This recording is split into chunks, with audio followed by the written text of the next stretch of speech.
DaVinci Resolve just dropped one of its biggest updates yet. And some of these new AI tools are the kind of thing you would normally pay serious money for in external platforms.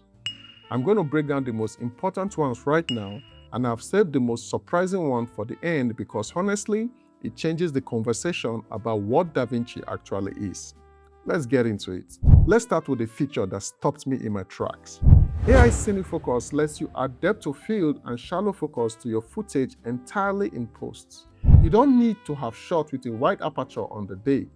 You can simulate it after the fact, including rack focus, where focus shifts from one subject to another mid-shot. You get full control over aperture size, focus distance, bouquet shape, and even chromatic aberration. For filmmakers who don't always have the right lens on the day, this is the kind of tool that quietly removes a limitation you've been working around for years. But DaVinci didn't stop there with what you can do to your visuals, because alongside CineFocus, they've also added a whole suite of AI face tools. And together, these three change what's possible inside a single editing timeline.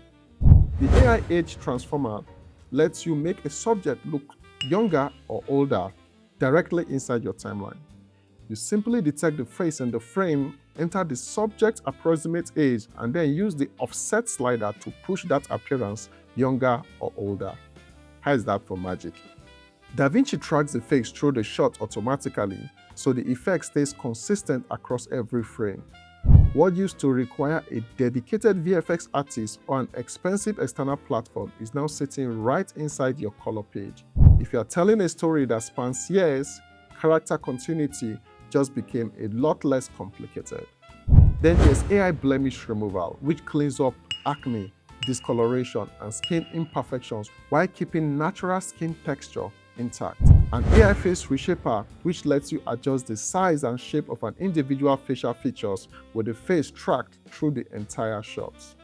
Now these are simply amazing.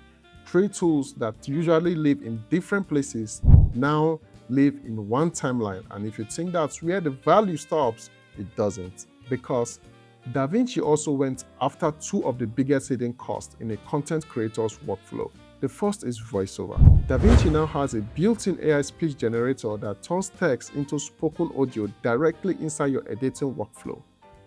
You can use one of the built-in voice models or create your own using a short 10-second audio sample with full control over pitch, speed, and variation.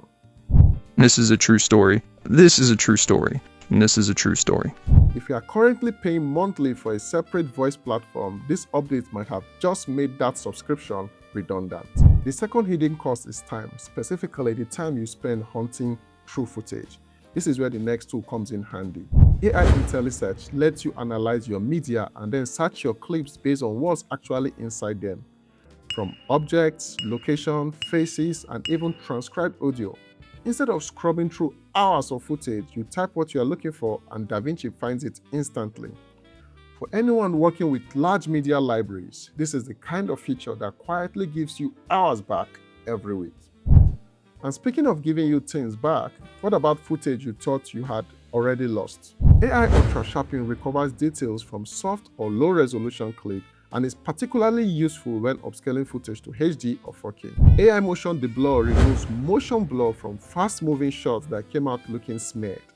You simply right-click the clip in the media pool, select Remove Motion Blur, and DaVinci renders a clean copy automatically and adds it back to your media pool. If you've ever had to throw away a clip because of softness or blur, you know exactly how much this matters. But as impressive as all of that is, I've been holding back the feature that genuinely surprised me the most, and it has nothing to do with video. DaVinci Resolve 21 just introduced a brand new photo page. You can now edit and grade photographs using the same Hollywood-level color tools that DaVinci has always been famous for. The same primary wheels, curves, qualifiers, and node-based grading that professional colorists use on feature films now apply to still photography. It even supports tethered live capture from Sony and Canon camera directly into the media pool, which means you can shoot and grade in real time without ever leaving DaVinci. Now, here's the question this raises.